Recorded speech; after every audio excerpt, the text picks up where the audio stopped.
Los elementos y sus habitantes.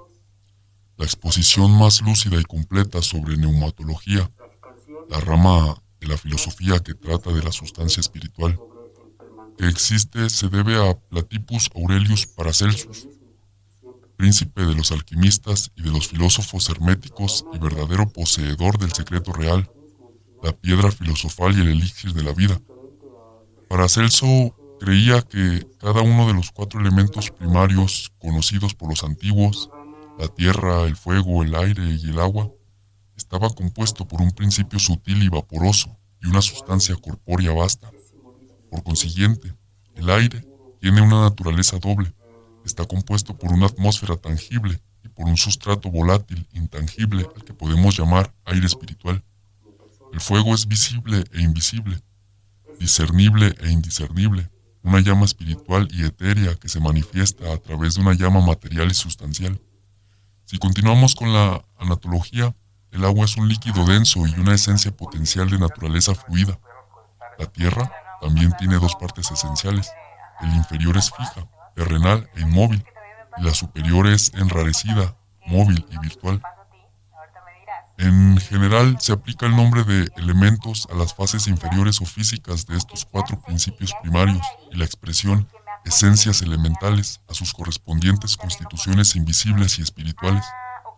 Los minerales, las plantas, los animales y los hombres viven en un mundo compuesto por el aspecto vasto de estos 4 elementos y a partir de sus distintas combinaciones construyen sus organismos vivos.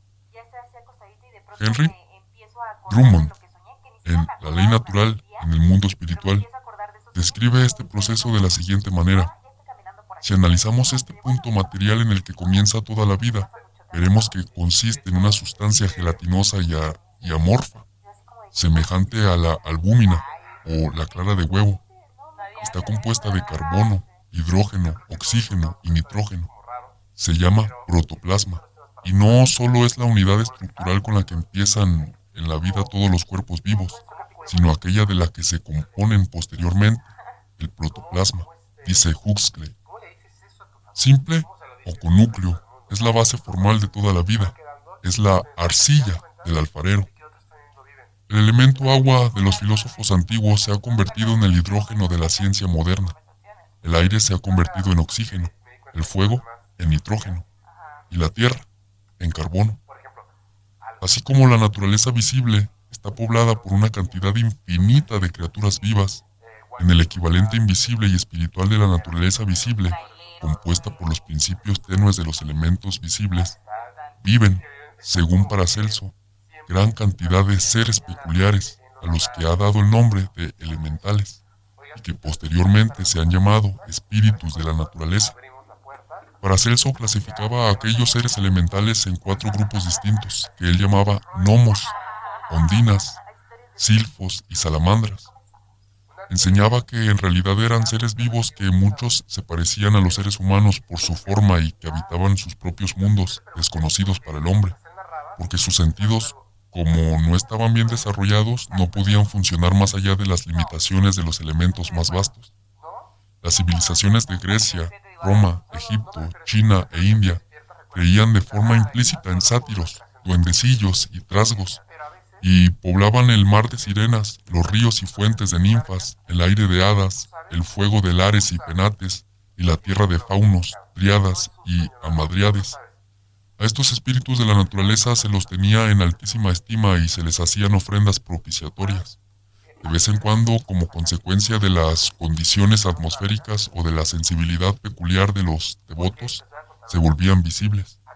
Muchos autores escribieron acerca de ellos en términos que demuestran que realmente habían visto a aquellos habitantes de los reinos más perfectos de la naturaleza. Varios expertos opinan que muchos de los dioses que los paganos adoraban eran elementales, porque se supone que algunos de aquellos seres invisibles tenían una estatura imponente y un porte magnífico. Los griegos llamaban daemon a algunos de estos elementales, sobre todo a los de los órdenes superiores, y los adoraban. Es probable que el más famoso de aquellos daemons fuera el espíritu misterioso que instruyó a Sócrates, y del cual el gran filósofo hablaba en términos de los más elevados. Los que han estudiado a fondo la constitución invisible del hombre se dan cuenta que es bastante probable que el daimon de Sócrates y el ángel de Jacob Boehme en realidad no fueran elementales, sino la propia naturaleza divina que predominaba en aquellos filósofos. En sus notas al Apuleius on the God of Socrates, Thomas Taylor afirma lo siguiente: como el daimon de Sócrates pertenecía, sin duda, al máximo orden, por lo que se deduce de la superioridad intelectual de Sócrates con respecto a la mayoría de los hombres, se justifica que Apuleyo llame Dios a este daimon, que el daimon de Sócrates era efectivamente divino. Resulta evidente a partir del testimonio del propio Sócrates en el primer Alcibiades, porque en el transcurso de aquel diálogo dice con toda claridad: hace mucho que opino que el Dios, se podría decir, todavía no me ha ordenado que mantenga ninguna conversación contigo. Y en la apología de Sócrates manifiesta, sin dejar lugar a dudas, que a su daimon le corresponde una trascendencia divina y que considera que figura en el orden de los daimons. En una época se pensaba que los elementos invisibles que rodeaban la Tierra y se compenetraban con ella estaban poblados por seres vivos e inteligentes, pero la idea puede resultar ridícula para la prosaica mente actual. Sin embargo, algunos de los principales intelectos del mundo se han mostrado a favor de esta doctrina.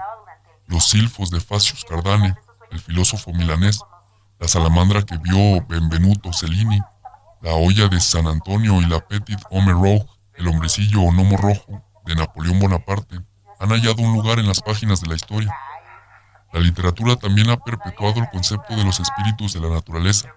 El travieso Puck de El sueño de una noche de verano de Shakespeare, los elementales del poema Rosacruz, El bucle arrebatado de Alexander Pope, las criaturas misteriosas del Zanoni de Lord Lytton, el inmortal Campanilla de James Barrie y los famosos jugadores de bolos que Rip Van Winkle encontró en las montañas Catskill son personajes conocidos por los literatos. En el folclore y en la mitología de todos los pueblos abundan las leyendas relacionadas con estas misteriosas figurillas que rondan viejos castillos, vigilan tesoros en las profundidades de la tierra y construyen su hogar bajo la vasta protección de los hongos.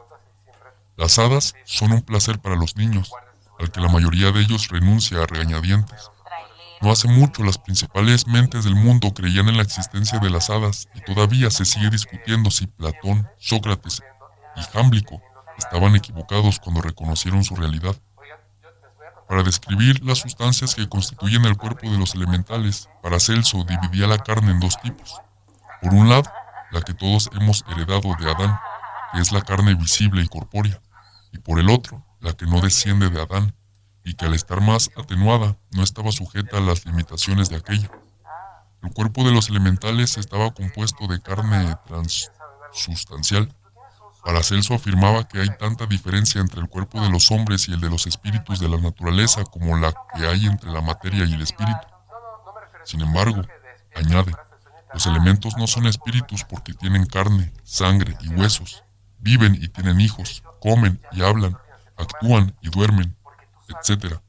De modo que en realidad no podemos considerarlos espíritus, sino que son seres que ocupan un lugar intermedio entre los hombres y los espíritus, semejantes a los hombres y a los espíritus, semejantes a los hombres y las mujeres por su organización y su forma, y semejantes a los espíritus por la rapidez de sus movimientos.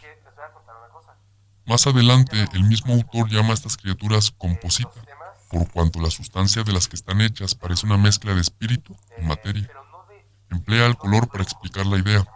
Por ejemplo, de la combinación de azul y rojo se obtiene el morado, un color nuevo que no se parece a ninguno de los otros dos, y sin embargo está compuesto por ellos.